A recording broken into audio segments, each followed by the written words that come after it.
All right, so let's talk about conventional wastewater treatment and how that's going to relate to a lot of the concepts that we're learning in this class. So in this pre-lecture, we're primarily going to talk about what's going on with conventional wastewater treatment, and then once we get to class, we're going to connect that to the microbiology that we've been learning.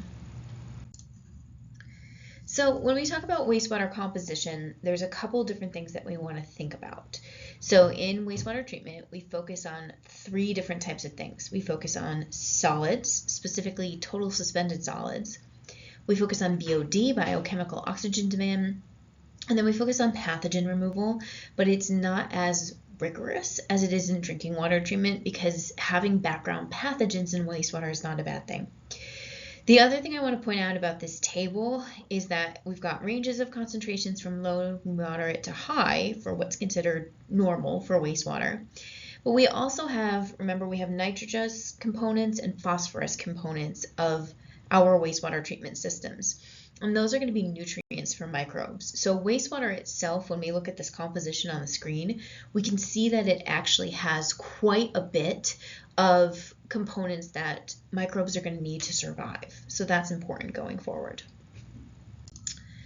When we look at microbes in untreated wastewater, so these are going to be numbers for domestic untreated wastewater, not industrial, which is completely different. We are going to see lots of total coliforms and lots of fecal coliforms. So generally, total coliforms are in the range of about 10 to the 5th or 10 to the 6th per milliliter. That's a lot. And then fecal coliforms are going to be about an order of magnitude smaller, so 10 to the 4th to 10 to the 5th. And then there's also other organisms. There's Shigella, Salmonella, Clostridium, Giardia, Cryptosporidium, on and on and on. Lots of different things that are going on in the system. They're going to be present in smaller concentrations. So this is going to be what's in domestic untreated wastewater. This is what's coming into wastewater treatment systems, and this is what we're designing around. What do we actually want to remove in the system? So one thing that we want to think about is that total and fecal coliforms are commonly used in regulations to determine how much of a removal of potential pathogens are going to be obtained by treatment. But remember that these are indicator organisms, right? So we're using total and fecal coliforms as a way to say, are there potentially pathogenic organisms in the wastewater that we don't want getting into the environment? With wastewater, we're not worried about consumption of wastewater after it's been treated, but it is going to impact the environment, and we don't want to be leaving like a heavy pathogen load. The other reason that pathogen loads start to matter is if that wastewater is going to be treated into, it's going to be used for water reuse, or it's going to be used for the application of biosolids or something else. So if it's getting discharged like it normally does, then we're not so worried about the pathogen components. But if it's going to be used for biosolids application, for land application, reuse, then we start to worry about pathogen loading. And we can talk about that a little bit more as we get into class. So just to give you an idea of what's going on in a basic wastewater system, I think you've probably heard about these in other classes, but let's just go over the main components. Wastewater systems is three main components. It's collection, it's treatment, and it's discharge of effluent. So when we're talking about microbes, a lot of times we're talking about what is in the collection system. So this is wastewater and how it's collected in sewers, and there's all designs of sewers and holding tanks and things like that. And then treatment, the goal is to remove microbial parameters, to remove nutrients, to remove TSS and BOD. So we have many different treatment steps. And then there's discharge. So the treated water is going to go to some kind of what we call a receiving environment. Normally it's water, sometimes it could be land, and then we monitor and regulate so that we know that that wastewater isn't negatively impacting human health downstream. So those are the main components of a wastewater system. And to get maybe a little bit more in depth, there's different types of treatment that we have within the treatment system. So generally we classify them by the order that they're occurring in. So we start with things like preliminary treatment, then it goes primary, secondary, tertiary, and then disinfection. And in the wastewater world, those different names correspond to different things that are getting treated. So preliminary treatment is really about big solids. It's about screening out the things that we don't want to go further down the system. Primary treatment goes into finer solids and then some removal of organics and inorganics. Secondary treatment is all about BOD and organics. Tertiary treatment is about nutrients and heavy metals if it's needed, and then disinfection is about the microbial component. So we don't have to have every single step in this treatment train, every single water treatment plant that we design, but the different stages of treatment are designed to remove different things. So you may not need heavy metals removal or nutrient removal in your system depending on where you are. You may not need a lot of organics removal. So we can plug and play a little bit and customize how we're doing these types of treatment.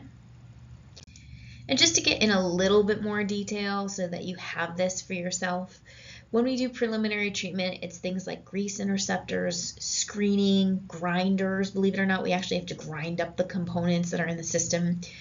Primary treatment is mostly settling basins. It could be septic tanks. A lot of times this is an anaerobic sludge reactor. Secondary treatment is normally aerated bioreactors, biofilters, constructed wetlands, things that are going after the BOD. Tertiary treatment is going to be things like denitrifying biofilters, maybe ion exchange, maybe packed bed reactors, and then disinfection is generally UV, or could be chlorination, or could be ozonation, and we actually sometimes use membrane filtration, which is not a chemical method of disinfection, but it's a physical method of disinfection. So this gives you some of the idea of some of the types of technology that are going to appear in each of these different types of treatment. So in general, when we talk about conventional drinking water treatment, we have raw sewage. Let me grab my laser pointer. We have raw sewage coming into a system, and it normally hits what are called bar screens. And this is preliminary treatment or primary treatment. And then it goes to things like grip chambers, where we remove really, really big solids. And then we go to things like settling tanks, where we do some kind of a settling of solids. Now we could split at this point, or we could all go to the same direction. It just depends on what we do. We could split when we go to secondary treatment and do something like an anaerobic sludge digester, and that might be all that we need in the system, and then we pump that out to somewhere else. We could do an aeration tank where we have more of an activated sludge process somewhere in here. Then we can move on to tertiary treatment where we might have sand filters, and then we can move on to disinfection. So the idea is that you're moving different things throughout this treatment train, and you're getting water to a better and better quality as you go through. So one thing in particular that shows up for us, particularly for microbiology, is what are called bioreactors. So bioreactors are going to use aerobic or anaerobic treatment. And an example of this is something called an activated sludge process, which we've seen in the past when we've talked about BOD and BOD cycling in a system. So we normally pair biological removal with some kind of physical process. So normally we have some kind of bioreactor that's really going after the BOD that has organisms in it that we need to maintain, but then we have to settle out solids. So normally we're pairing things up. So you can see here an aeration chamber where we're having some kind of biological treatment that's followed by a settler, or it could be followed by a membrane. So in general, biological treatment has to be paired with things when we think about bioreactors. So when we think about bioreactors, this is an example of an activated sludge process, and you can kind of see some of the aeration that's going on. You can see the bubbles from the oxygen in the system. So the idea behind all of our bioreactors is that when we have bacteria, they're going to pull in organic contaminants, they're going to pull in oxygen and nutrients, and then they're going to go through cellular respiration, like we've been talking about, produce water, carbon dioxide, and then excess cell mass. So bioreactors are really designed on the principle of cellular respiration. We use the cells to consume the organics that we want to get rid of, and as a byproduct, we're getting extra cell mass, so we're contributing more cells to the system. So that's kind of what's going on in some of these systems.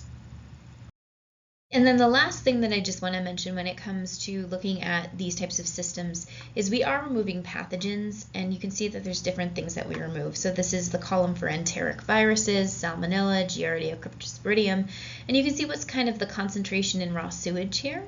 And then you can see the percent removal from primary treatment. Here's the numbers after primary treatment, and then some percent removals after secondary treatment. So we get removal of pathogens as we go through the system, but we don't see the biggest removal until we hit disinfection. So we're going to use this table in some upcoming activities in lecture to go through how do we do things like log removals and removals of pathogens in the system. But this is just kind of a precursor to get you ready to go for what's coming up in class.